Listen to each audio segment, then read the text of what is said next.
The Illuminate Arts and Faith Conference in Chattanooga, Tennessee wants to help you find your tribe. Do you get way too excited about quoting Wendell Berry or C.S. Lewis in conversations with coworkers? Does your Spotify playlist include hymns, a little jazz, and a whole lot of Andrew Peterson? Join your tribe at Illuminate March 31 and April 1 for education and inspiration from speakers Russ Ramsey, Douglas McKelvey, John Hendricks, and others. Find a complete list of session topics and ticket information at southern.edu/illuminate. In 2024, I set out to meet as many poets as I could and spend an hour with each one. I got more than I bargained for, more insight, more clarity, more hope. It's proved to be one of the richest highlights of my life. 17 writers, 17 deeply human conversations that made me sit up and pay attention. Franz Kafka once said, if the book we're reading doesn't wake us up with a blow to the head, what are we reading for? A book must be the axe for the frozen sea within us. And that's what I hope this new book will do. I hope it wakes us up, my friends. I hope these conversations will be the catalyst for something to be reawakened, re-enchanted, and reinvigorated. It's called An Axe for the Frozen Sea, Conversations with Poets About What Matters Most. I'm Ben Palpin, and I hope you'll come and listen in as I spend a little time with poets like Lucy Shaw, Malcolm Guite, Dana Gioia, and Lee Young Lee. Pull up a chair at the table as we dig into what it means to write well and to live well. An Axe for the Frozen Sea is now available from Rabbit Room Press. Visit the store at rabbitroom.com, or better yet, ask about it at your favorite bookseller.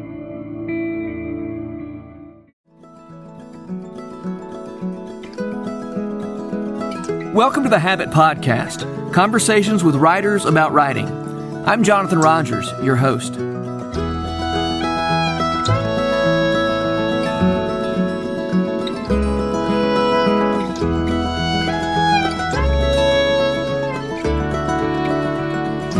Kristy, Dempsey, and I met our first week of college at Furman University 30-something years ago. So it's been great fun for me to watch her career as a picture book writer grow. Kristy Dempsey has just released her 9th book, Papa Put a Man on the Moon, from Dial Books. School Library Journal said, this picture book is a stunning tribute to members of the author's own family who worked in a textile mill that produced fabrics for the Apollo 11 spacesuits. I was very happy to catch up with an old friend. I think you're going to like listening in. Kristy Dempsey, thank you so much for being on the Habit Podcast. I'm really excited to talk to you about your new book, Papa Put a Man on the Moon, and we have a lot to talk about. We have lots of common ground to talk about. Yeah, thanks so much for having me. I think the last time we talked, I was even laughing about how long we've known each other. I've known you most of my life. That's been right. 30 years, and that was. It's still always surprising to me that we're that old, Jonathan. I know it. Well, we're about to find out exactly how old I am, because one reason I'm interested in Papa Put a Man on the Moon is because when I was born, the people who went to the moon were still in quarantine. Ah, yeah. And so now that we are celebrating the 50th anniversary of the moon landing, we know how old I am this summer. Right. Well, me too. The moon landing happened just before I was born as well. So This is our big year. I've had a few, turning 50 this year. It's given me, I have this list of 5 for 50 things that I'm doing this year, and trying to challenge myself a little bit, and just the halfway point, reflecting. So it's a good age to be. Somebody asked me the other day what age, the middle schoolers at my school asked me what age I would be if I could be that age for the rest of my life. And I was like, this is a pretty good age. My kids are grown up and more independent and, doing well, and I'm getting to do some fun things. So I agree. Not too bad. We've got it pretty well. That's right. Okay, so Papa Put a Man on the Moon. Tell us about that. Tell me about that. Yeah, well, Papa Put a Man on the Moon is a picture book. I'm a picture book writer. I write more than just picture books, but I've published 9 picture books so far. And this was a book that was several years in the making. It's a family story. My mother grew up on the Mill Hill in the Mill Village in Slater, South Carolina. And there was a textile mill there. that in the 1960s, when all the cotton was getting sent to Asia, they kind of innovated, and they got a NASA contract to produce a fabric called beta cloth, and that beta cloth was used as one layer in the astronaut spacesuit. And beta cloth really was developed. It was developed by a Chinese immigrant, a NASA engineer named Frederick Dawn, and his story itself is really incredible. But he developed this fabric in response to the fire that happened on the Apollo 1 testing pad, you know, when the 3 astronauts died.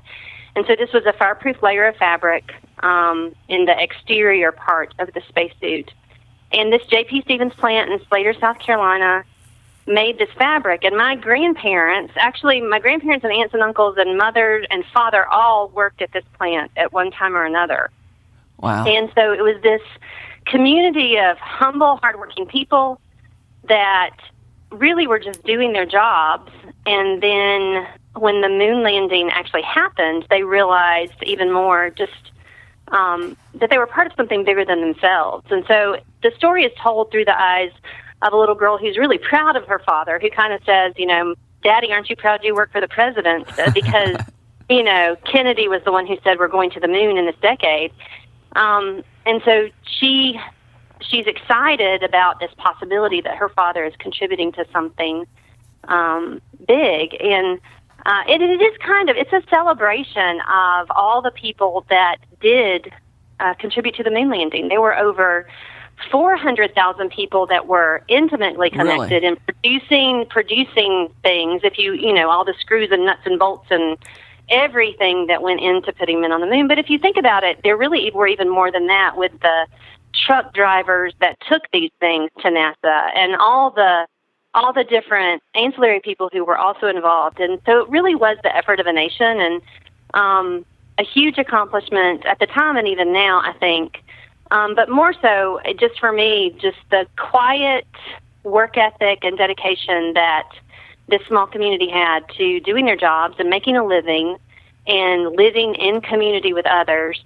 That's what I wanted to celebrate. I wanted to celebrate their life, really. Uh-huh. So is this story about your people, about your relatives?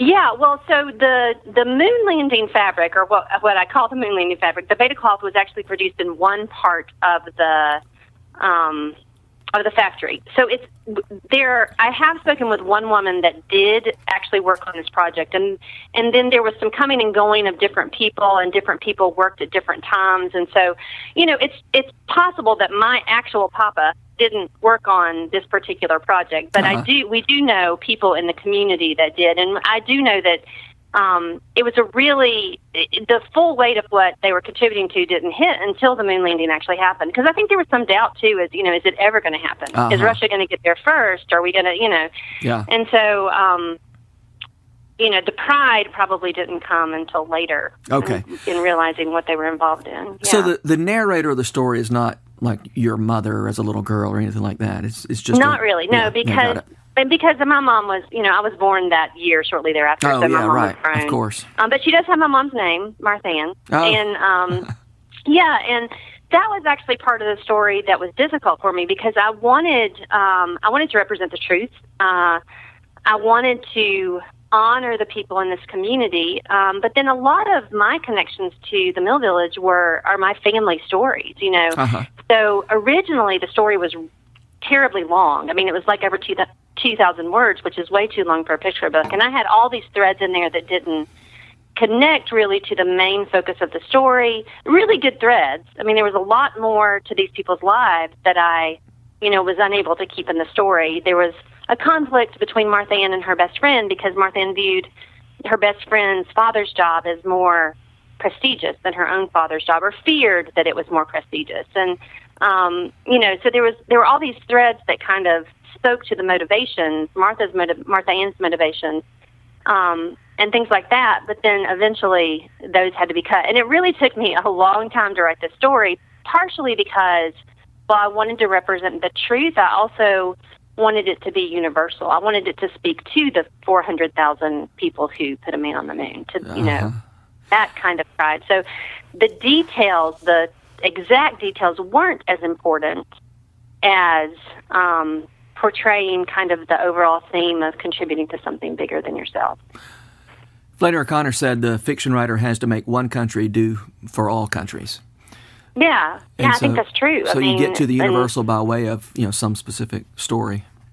Right, and which meant that I had to include some specificity, but then I also had to cut some specificity because it was too true to my story or the family that I knew that lived down the street from there. So it was finding that right balance, and it took me several years to do that. And I finally got into gear when I realized that the 50th anniversary of the moon landing was coming up. This is about 4 years ago, I guess. And I thought, if I'm going to get this published or have a chance to get this published, I need to get it finished and get it, revised so that someone can consider it. And not that that's the only goal, of course, but I'm sure. But if you're writing it anyway, right, well, exactly. That anniversary. Yeah, exactly. You said it took you 4 years to write this book. Yeah, probably about 4 years. Although the idea had been there forever because I had known about this, story for a while. So yeah. How many?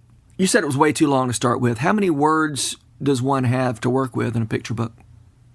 I'm sure it varies. Picture books have gotten shorter and shorter.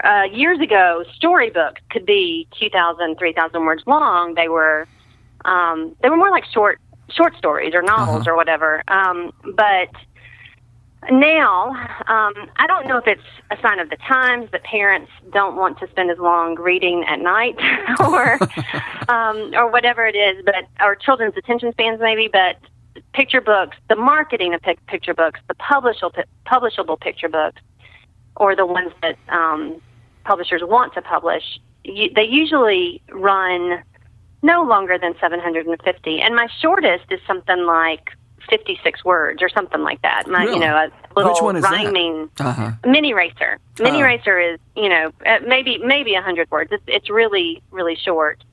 Those poetic kind of preschool picture books can be really short because the repetition and the sound contributes so much to the meaning and the enjoyment for the child. Yeah. So I've written really short picture books, but most of my picture books, especially like this one, that are more kind of historical fiction, fall within the 600 to 700 word range. And so, boy, that is not much to work with. Not much space to work with. It's not, and there are novel writers that I know that say they would never be able to write a picture book because they can't, apply the economy of words that they need. I know. And it is nice to be able to sort of stretch out a little bit, stretch your legs, get your elbows swinging, Right. But then there are people like me that are like, oh, I have trouble writing a novel because I can't carry for the whole narrative arc or whatever. It's hard for me to keep going. So I get lost in the muddy middle. Yeah. But I love picture books, and for me, I'm a little bit of a poet, or I consider myself a poet. And so that economy of words and kind of fitting a whole narrative arc, really choosing words that pack a punch, that carry the full meaning of what you're trying to say, strong verbs, sometimes not as much description as you normally would put in. You have to let the verbs do the heavy work. Yeah. And, that, I love playing with that. And it's kind of like a jigsaw puzzle to me. I can see the whole picture, and I just have to figure out where to put the pieces. And so I love picture books, but they are running shorter and shorter. But I will always write them because it's my, I think the thing that carries me is the idea of a child with the picture book in her hand learning to read. And, that's a really gratifying feeling. So. I should think so. And I know you don't illustrate your own picture books and probably don't have a whole lot of say into who does. Is that true? Yeah, so that's one of the things that's always surprising to people about picture books and traditional publishing is that usually the publisher decides who the illustrator will be. And now that I've published 9 picture books, really honestly from the very beginning, my publishers consulted me. They were like, what kind of art do you see? Or do you have some suggestions? And, usually the suggestions I have are people that might not be available or something like that. Mm-hmm. But then my publisher will find someone that's similar, that does a similar style, or they may even have a whole new idea. And some picture book writers don't like that part of the process, but that is the part that's most exciting to me, because you've got, I've got a whole publishing house with an art director and a whole team behind that, collaborating with the words that I've created. And they, their intention is to do right by the book. They want to extend the story and to complement what I've already done. And so for me, it's actually really exciting to see how an artist can take my words and, inflesh them, to put them on paper and make a picture. And with my picture book superhero instruction manual, it's an instruction manual on how to become a superhero, 7 easy steps. And when I was sketching out that story, I drew a stick figure on the page and put a cape on him and put like a bike, because it's this kid who goes into his closet and tries to figure out what he can put on to make himself look super. And so, put on a bike helmet, and he's got like a spatula in his hand or something like that, thermal oven mitts that, are his thermoregulation detectors, or I don't even remember so I just labeled out this picture as I was trying to figure out what he would search for in the house to make himself feel super. And as it turns out, the illustrator actually kind of ran with that idea for the cover of the book. And so, actually, truth be told, I don't even think he saw my idea. I never sent that idea. That was kind of the idea that he went with. And so it was kind of exciting to see how the artist's vision can match my own, and then sometimes it can extend it and further it and make it even more resonant for the reader. Yeah, I was going to ask you, do you have preconceived notions of what is going to be on each page? And is your breakup of what's on a page spread, does that stick? You know what I'm saying? So you've got a 32-page book. I assume you're offering, you're telling what's on which words go on each spread. Is that true? Yeah, well, not always. So what I do is I originally write the story. I don't think about spreads at all. I just get a complete story, a complete narrative arc on page, and then actually before I go back and submit it, I do kind of page it out and see what I think would be an appropriate pacing of the text. And then that helps me figure out where I might need to cut something. I mean, sometimes there will be 2 pages that kind of, in my mind, that might repeat the same idea. So I can figure out what to cut, or where maybe I'm missing information that might needed to be added, or where the text might could pause for a second. And so I do that. But then when I send it to the editor, I don't actually send it paged out like that. I just make sure from my perspective that it could work in 32 pages, or sometimes 48 pages, 40 or 48. I mean, occasionally it's that long. And then I just send the text without paging to the editor. And then sometimes after it's accepted for publication, they will come back to me and say, did you page it out? Do you have any ideas? And I'll send that to them.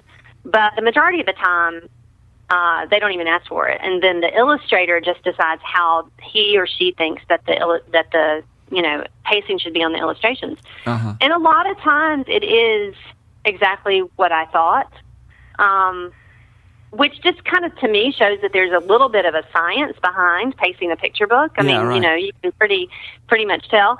But then sometimes there will be a surprise or two that I think is perfect. I've never been, I know some authors have, but I've never been disappointed in the art for my picture books or the way it was paced out. I might have been surprised the very first time I read it, like did a page turn and it, but I've never been disappointed. And I just think that's the power of collaboration. It's really exciting to me that I get to collaborate with so many different people.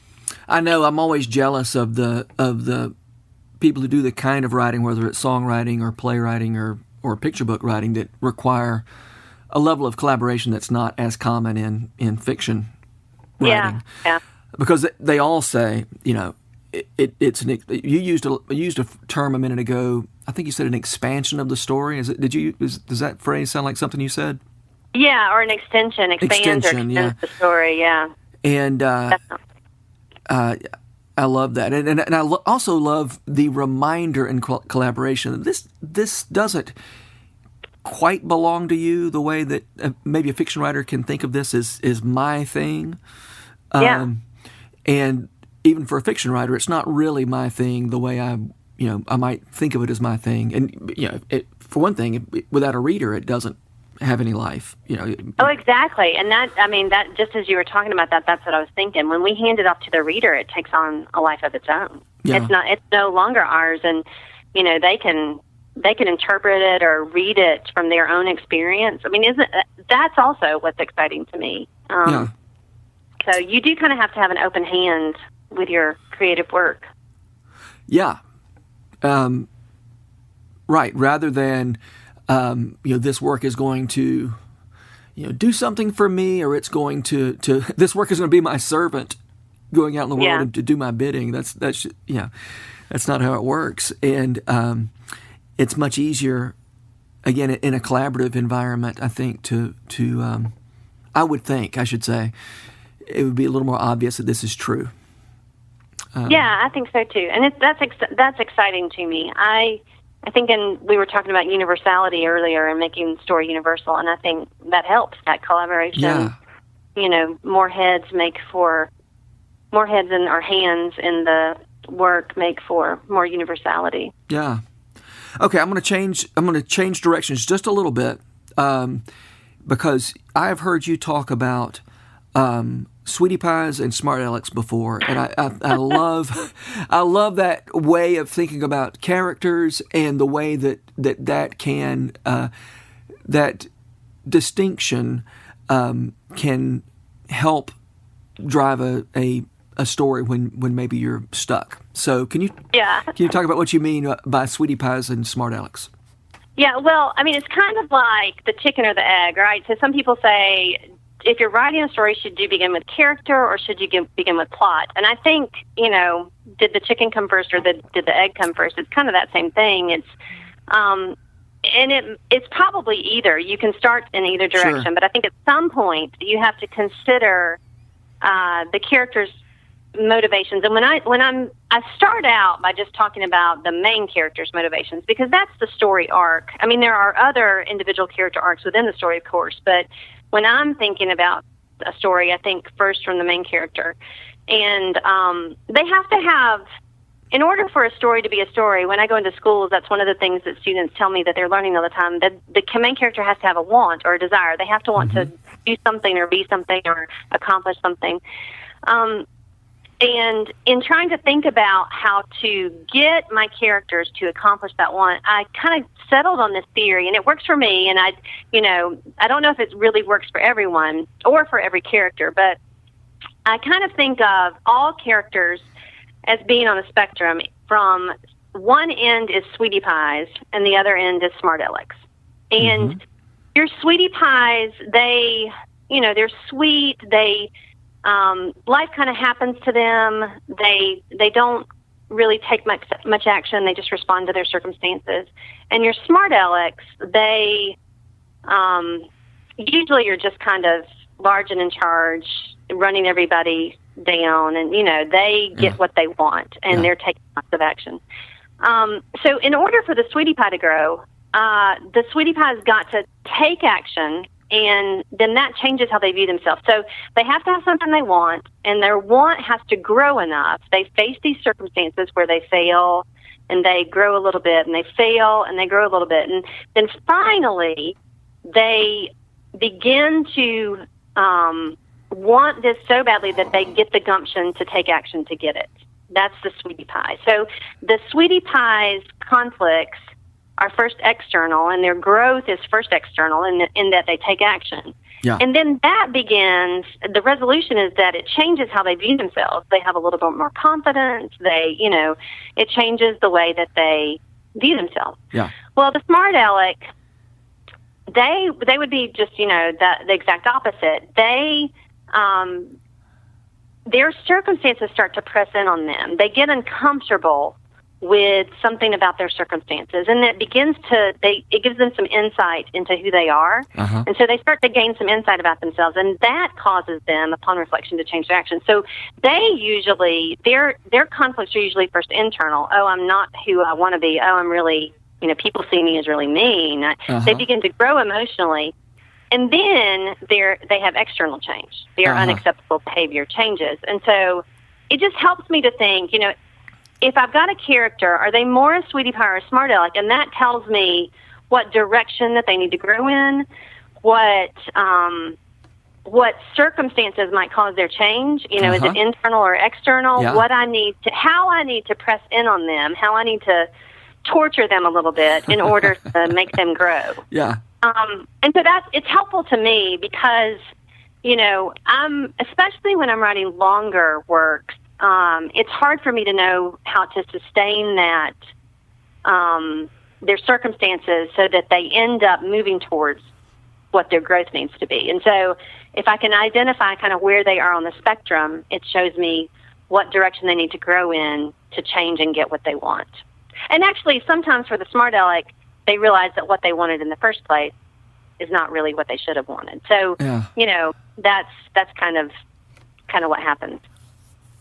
Yeah, characters, like people, aren't always very good at knowing what they actually want. Right. If they would just tell us, it would make our job so much easier. Yeah. Okay, so tell me about a sweetie pie in one of your stories. Okay, so in one of my stories, a sweetie pie is Surfer Chick. I wrote a picture book called Surfer I love Chick. that one. And it's about a chicken who actually wants to surf. Her dad is this big surfing pro, and she finally, her dad is this big surfing pro, and she finally, Wait, did you say they're chickens? You mentioned that they're actually chickens, right? Yeah, they are actually chickens, yeah. So her dad is a chicken, she's a chick. And so that book was really fun to write because there's a lot of wordplay. I could include a lot of chicken humor. You never really know how much chicken humor there is until but she is a little bit frightened. She's young, she's a chick, and the ocean is really big, and the waves are really big, and so she has a couple of failures. And she sits on the shore and watches her dad surf, and kind of reflects on what she needs to do, and then she realizes she has to choose to be brave. If she's going to get it done, she has to choose to be brave. And so she's a sweetie pie that has to kind of gather her gumption. Exactly. It's what I said earlier. She has to gather her gumption, and then she gets in the water. And it's a picture book, so that time she does have success. It probably takes a little bit longer in real life. As a matter of fact, I know it takes longer in real life to learn to surf. But, she has her moment of success there. And then she realizes that, choosing to be brave can help her to accomplish the things that she wants. And so that's the sweetie pie. She begins to, she wants something so bad that she decides to take action to get it. And that helps her view herself differently. She views herself as someone who is brave, and then the smart aleck, my favorite example, I think I've told you this before, my favorite example of a smart aleck is a picture book called Mother Bruce by Ryan Higgins. And I'll share it as an example, even though it's not my book, because it's just so easy. It's this grumpy bear, and he finds some eggs, and all he wants to do is make an omelet. But before he can make the omelet, the eggs hatch, and he is suddenly the mother to a bunch of geese. And he remains grumpy, and so just like we said before, he's got this conflict, but as he's trying to get rid of the geese, he's also sort of inadvertently taking care of them, and it causes him to care for them. They're live creatures now, so he no longer wants to eat them.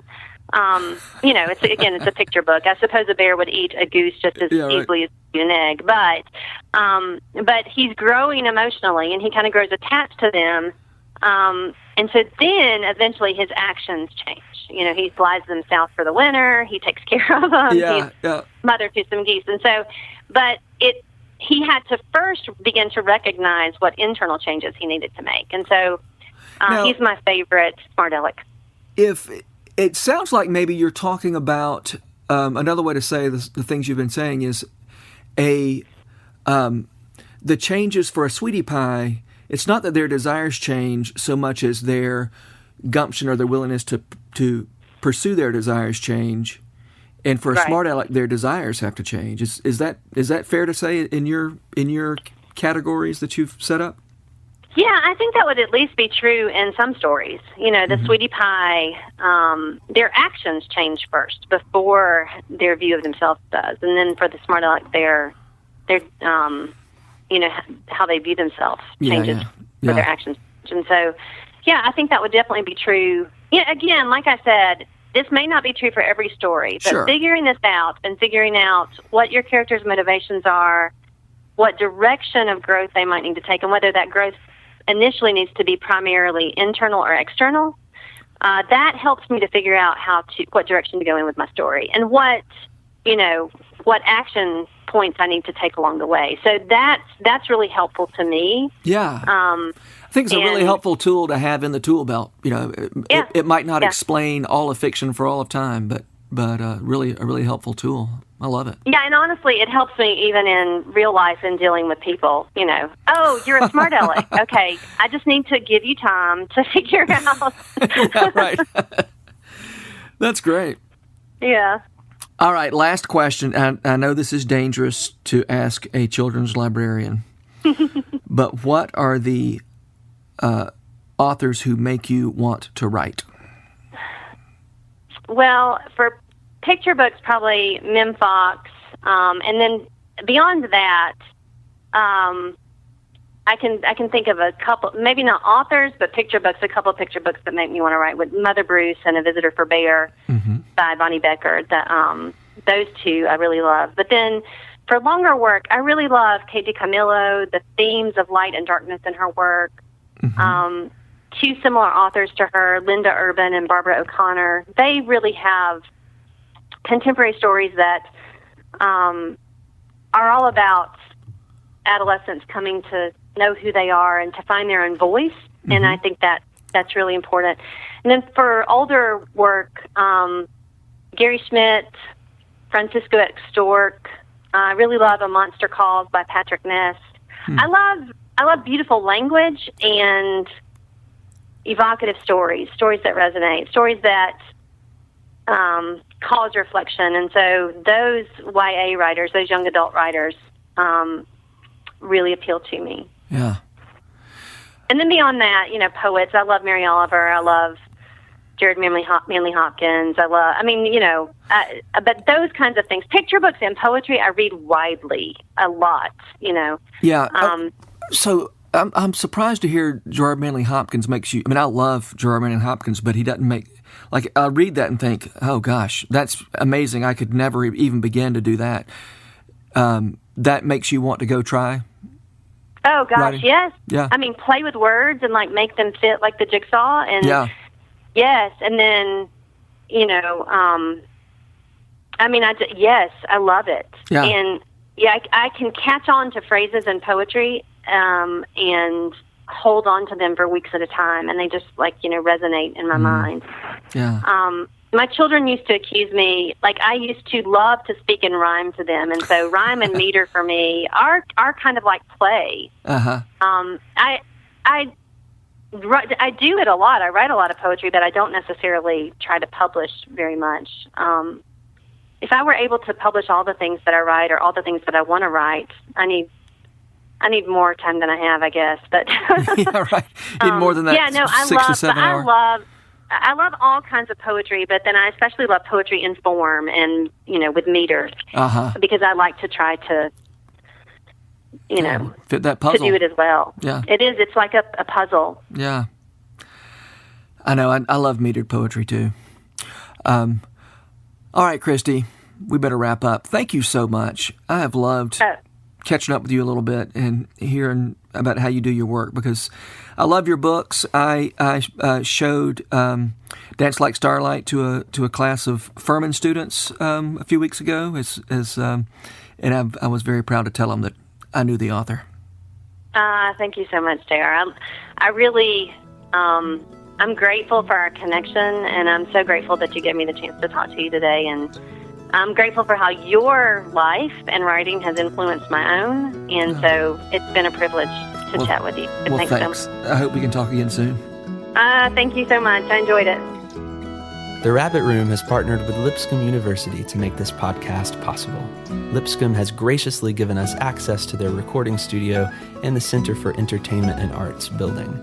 We're so grateful for their sponsorship, their encouragement, and the good work they do in Nashville.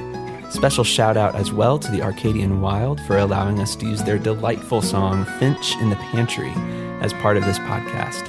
Check out their album of the same name for more excellent music. The Habit membership is a library of resources for writers by me, Jonathan Rogers. More importantly, The Habit is a hub of community where like-minded writers gather to discuss their work and give each other a little more courage. Find out more at thehabit.co. This podcast was produced by The Rabbit Room, a 501c3 nonprofit dedicated to fostering Christ-centered community and spiritual formation through music, story, and art. All our podcasts are made possible by the generous support of our members.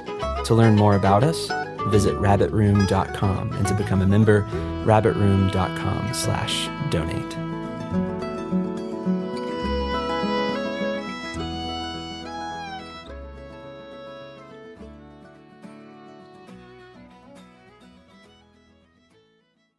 If you've enjoyed this podcast episode, consider joining the Rabbit Room membership.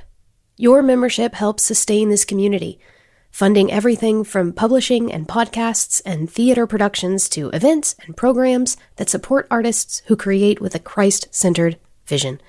We'd love to have you on board. Learn more at rabbitroom.com/member.